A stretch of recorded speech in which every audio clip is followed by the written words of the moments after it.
Hello and welcome to Humanities 3, People in Contemporary Society. My name is Edward Geika and I'll be your online instructor.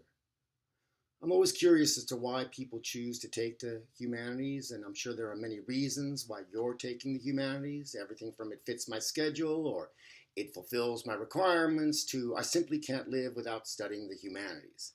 There may be some of you who don't really know what the study of the humanities is or entails, but decided to take the course anyway, thinking, well, at least it's not calculus.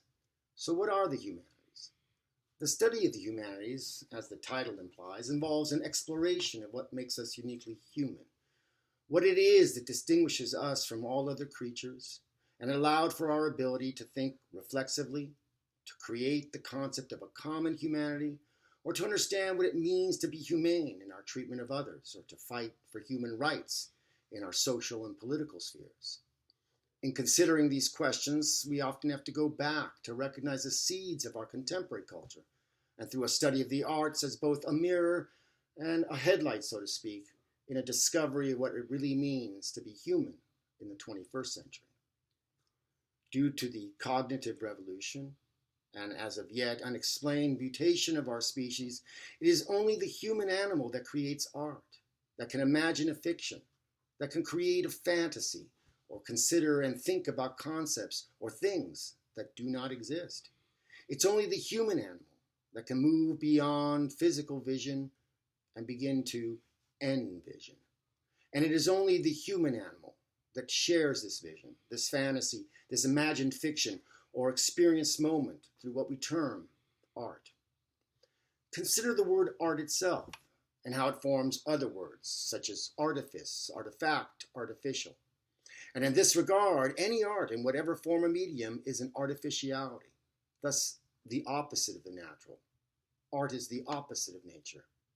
And perhaps this suggests both the impetus to create an art and may imply a number of purposes.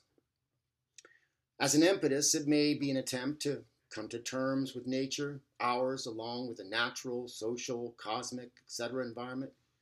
It may be an attempt to share, communicate, express, or capture our artistic vision in various mediums and for diverse purposes, to imitate nature or otherwise, what is termed the mimetic theory of art, to instruct for moral, ethical, religious, social, or political purposes, what is termed pragmatic theory of art, or to express the personal vision of the artist, him or herself, known as expressive theory of art, and sometimes the combinations of these.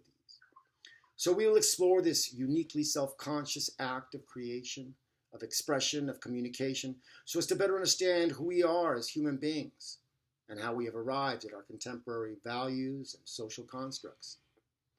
The course begins in the late 17th century and incorporates an interdisciplinary approach in a cultural survey of the literature, philosophy, music, painting, film, architecture, sculpture, in brief, the arts of the 18th, 19th, and early 20th centuries in Western Europe and North America.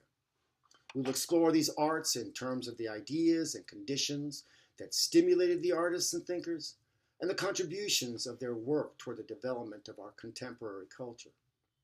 The course will cover cultural trends and art movements from the Rococo, Enlightenment, Romantic, Realist, Modern, through the postmodern movements in the arts.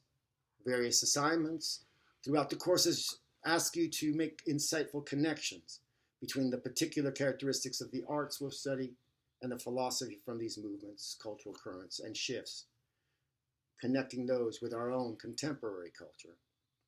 The readings and source materials from Culture and Values textbook and the overview sections in the Canvas modules are meant for study and to inform your views, and are not meant to be a substitute for them. So there's never an assignment prompt that asks you to simply summarize, paraphrase, or compile information from the readings or other web sources as a submission.